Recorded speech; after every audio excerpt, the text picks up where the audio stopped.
Good morning, good afternoon, good night, good evening, wherever you are. Depends where you are. I call myself Afro-Caribbean Queen. And as I was saying in my previous videos, is that I'm going down I'm starting my African journey. I focus more on the blacks of it now in the Caribbean, Afro-Americans, and the motherland of the continent of Africa. And I also England, mostly England also, where you have the descendants mostly from the Caribbean. This one I'm going to focus on. It might be two different parts, but I will focus on, I will call it high value black single mothers. High value black single mothers. I came from a single mother. My mother had 6 kids. And for us, it was not a problem. It was so common. We always know that one have different fathers and that one have different fathers. You might even ask that one, and that sister of yours, do you have the same father or not? But most of it do not break our head. It's because we are focused, we have the same mother. So we do not break our head. That do not mean to say you didn't have married couples around or you did not have, for example, people living together and making kids. I'm focusing now because the island was more dominate single mothers. And you get it all over the Caribbean. I'm talking now about the black ones. And uh, my own grandmother, my mother's mother, she also was single with her kids. I come to understand, even my great grandmother was same pattern. You understand? I even come to understand she was the first set of free slaves. My mother says her own grandmother was maybe 10 years when they stopped slavery on paper. In practice, nothing changed. But anyway, um, African guy asked me at time. He said, "Why do you all have so much different fathers?" He did not understand. He said, "You all have a bunch of different fathers. Why is that?" I was saying to myself, listen to this one again. Then they will tell us they did not sell us. That is what we've been taught. You Africans on the continent, they sold you, they did not wanted you all. And now I said, what is this African again? Shifting off the blame. I said, my brother, we came with it from Africa now. It's something from Africa. He said, what do you mean? I said, my brother, we came with it now. He said, my sister, I do not want to insult you. So please do not take it as an insult. He says, not from Africa. He said, it's not from Africa. He said, let me tell you, in Africa, if a woman have children with different fathers, if a woman have children with different fathers, that one, they find she's loose or she's a prostitute. She is loose or she's a prostitute. Our women do not do that. He said, our men will have children with different women, but all the women he have the kids with, standard, he married to them, is his wives. So he could have four different women he made kids with, 3 different women, whatever. But all of them is his wives, and they live on his compound, and he take care of his family. So that one on your own is not from Africa. So when I hear that one, I decide, let me go ask my elders, the older historians and those types. So I ask, I said, this thing about we are making children with different men and things like that. I said, I thought it came from Africa. They laughed. They said, which Africa? They said, not from Africa. They said the slave owner, what he used to do, he used to send these young guys, men them in to sleep with different women. To get the aim is to get them pregnated. So then they would have more slaves, and then they could sell them off, and they would have them also to work on the plantation. So that was the aim of different fathers. But you know what happened? The men, the one who impregnated the women, had no responsibility. That was the responsibility of the slave owner. He himself take responsibility of the kids. So the men had no responsibility at all. And they even will boast how much women they impregnated, how much kids they make. So it's sure more masculine. Right? The more kids, the more masculine. And some of the women them even boasted, watch what kind of womb I have. I have a very good womb. Watch how much children I made. My dear, that chain, that mental chain, it remains by some people tell up to today. It remains by some people tell up to today. So that tells you that it's not physical, it's spiritual. Okay. Coming down to my mother's own journey, I asked my mother, how is all of this possible? She said, my daughter, my young age, I meet my first boyfriend. And she got, I think she already was in her 20, 21. She wasn't a teenager. She kept herself well. So when she think, he and she will do fine, she got pregnated with him, with his child. One way, he ended up in America. She was left alone. You see, certain families in the Caribbean, when they do not want their kids to mingle with certain other kids, or because of color or because of status, they have it a little better than others, and they see certain love they cannot break. They pose the kids all over. You understand? They pose the kids all over. But anyway, I do not know if it was in her case like that. But he ended up in America. But they keep on corresponding. They keep on corresponding. And she was still young. She ended up in relationship number 2. Do not forget, as they will tell you, the elders will tell you, then in those times, they had no television to keep them occupied. They had no birth control. And abortion was not an option because there's thou shalt not kill. There's very, very heavy Catholics, most of them. And they did not have even opportunity. I hear sometimes the elder ones will fix some kind of herb for them to drink. I do not know how true or false. But 99% you have to bring that child.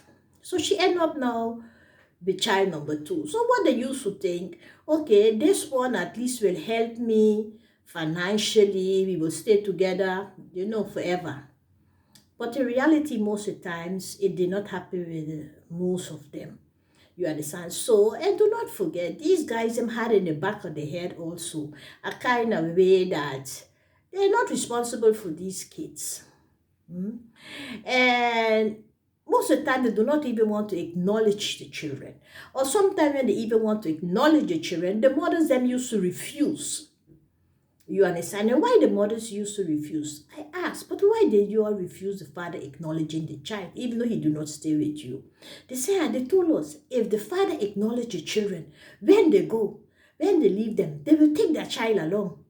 And they do not want nobody to take their child along. So that one about acknowledging children, they're not into that. No problem. So she ended up now with child number 2, 2 different fathers.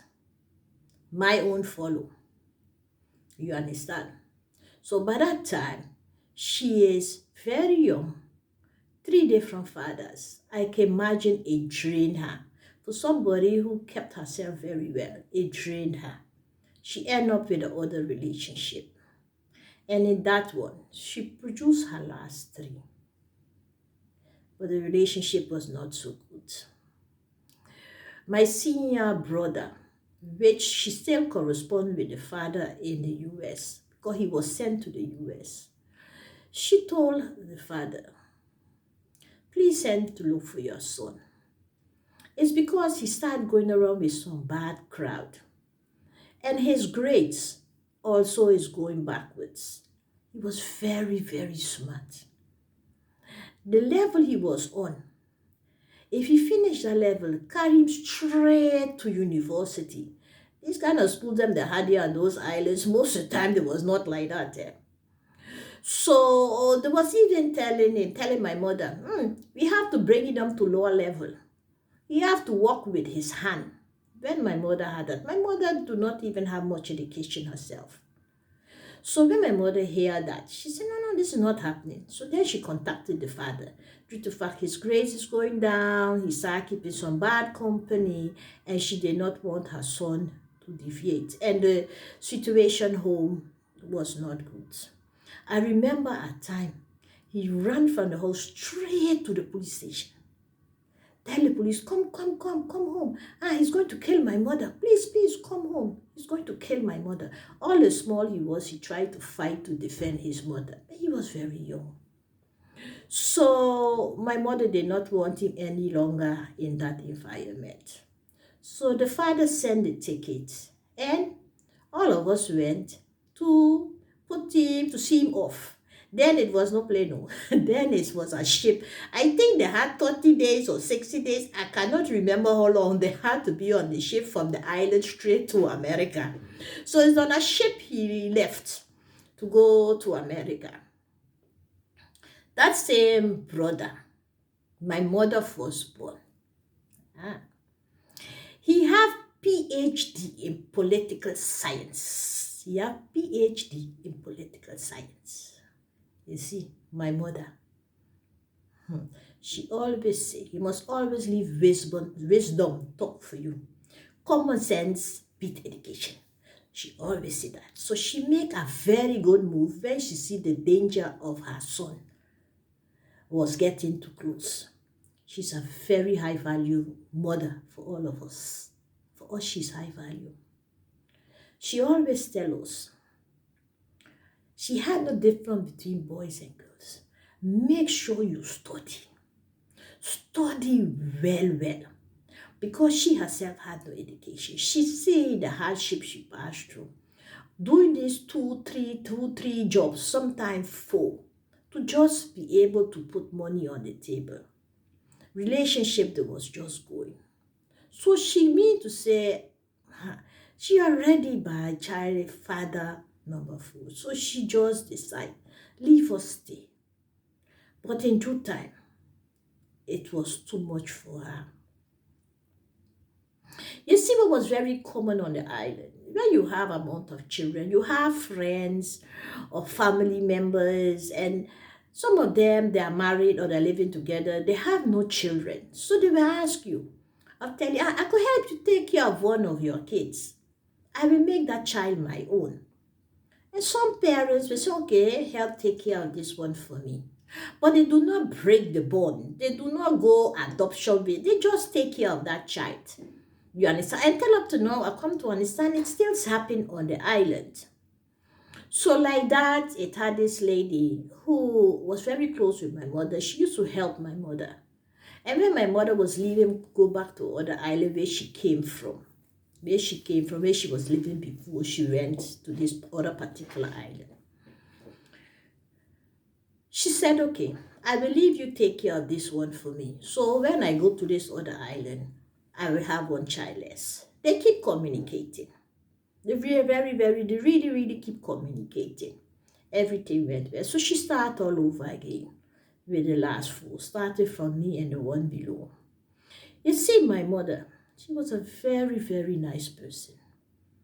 Very gentle.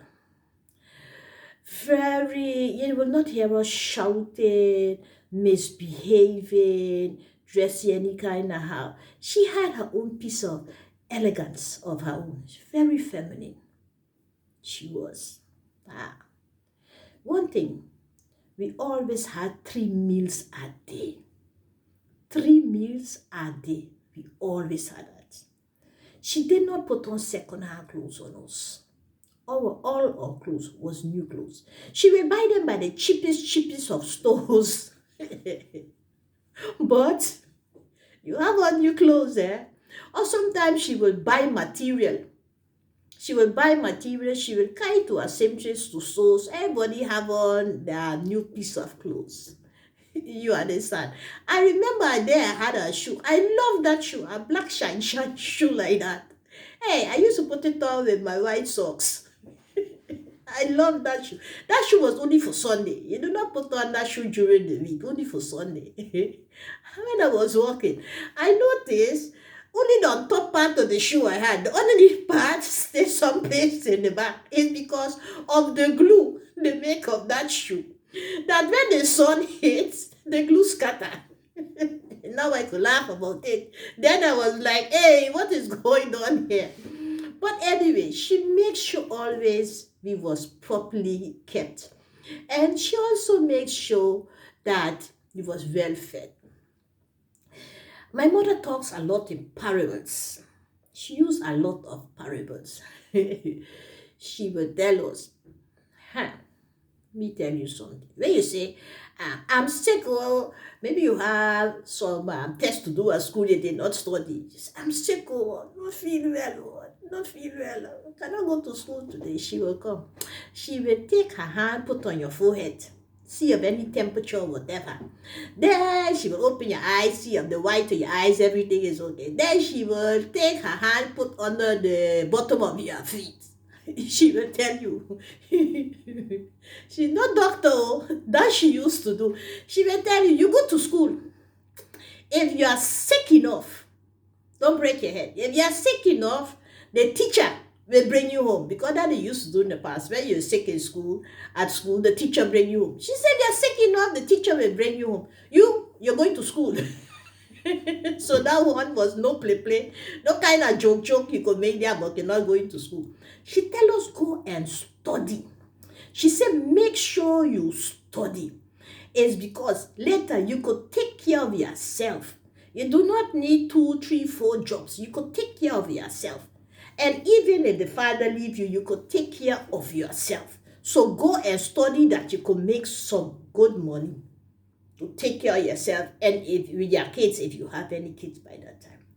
That was her point. That she prayed in boys and girls, everybody she prayed that into. She had this thing also. She said thief. She said, God help you to thief.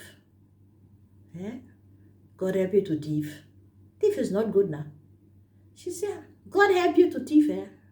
She said the same way the police come and catch you. Because you're thief, you get away. Police catch you.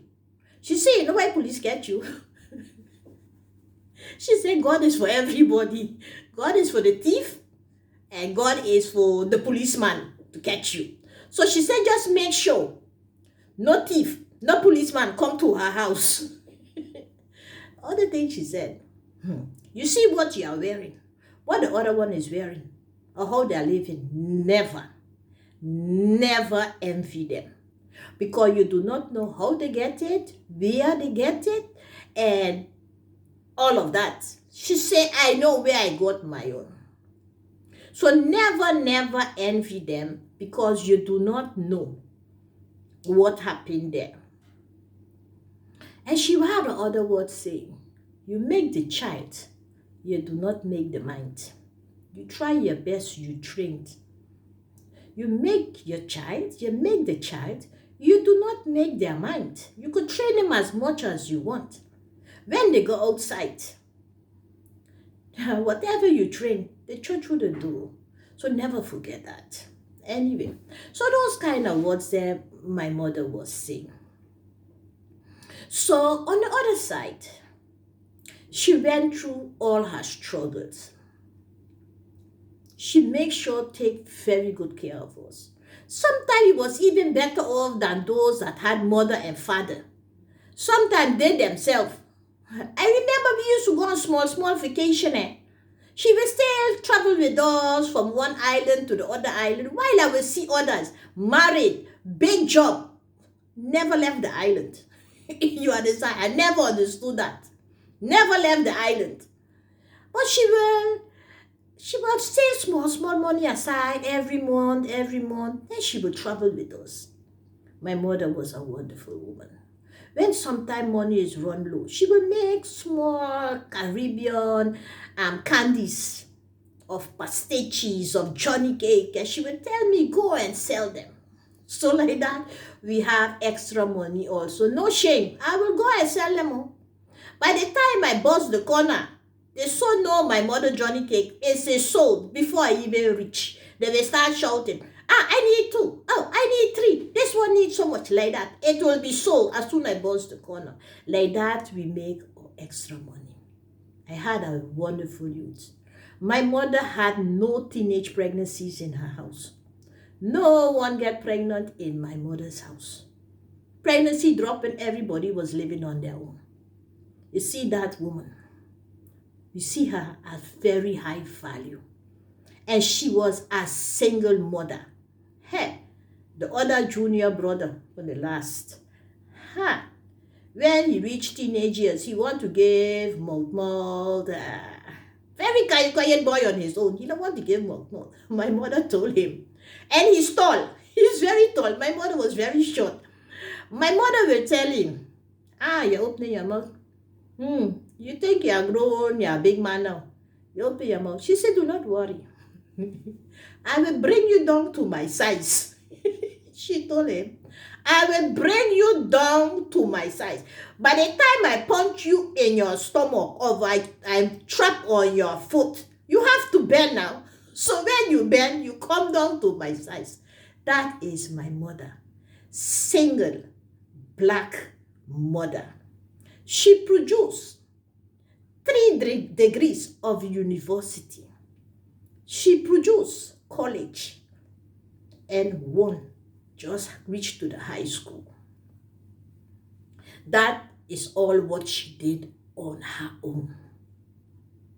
On her own. My mother, in the ending, my mother traveled. She enjoyed life. Tickets were just coming for her. She went cruise. She enjoyed her life because those same children she suffered for 2, 3 kids, those same kids make sure she lack of nothing. She lack of nothing. That is a Caribbean, black, single mother. I think maybe in America they have their own experience. But this story of my own is not uncommon. It is very, very common in the Caribbean. Maybe now they have changes. I do not know. This is enough for tonight. Please put like up or like down. Next week, I will come back with a video again. And then I will pick up my own journey. I will talk about my own journey because I follow the pattern of single mother with different fathers. That is what I follow. My mother never got married. Her own mother also never got married. And I follow the same pattern. The reason my mother made kids with different fathers, it's a different generation of my own time. Because in my own time, birth control was there. Abortion opportunity was there. And I still choose to make children with different fathers. I will go down my own journey. That's everything for tonight. I hope you enjoyed. Let me know what you think about it. And do not forget, I told you my English, I'm trying my best. So sometimes I might use the wrong word or whatever. Do not take me wrong for that. And by the way, good night and have a very nice time until next week again. That will be part 2. This one is part 1. Have a good night And thank you for listening. Thank you for giving me your time. And I hope my story is clear. And I hope I did not insult nobody. Thank you. Bye bye.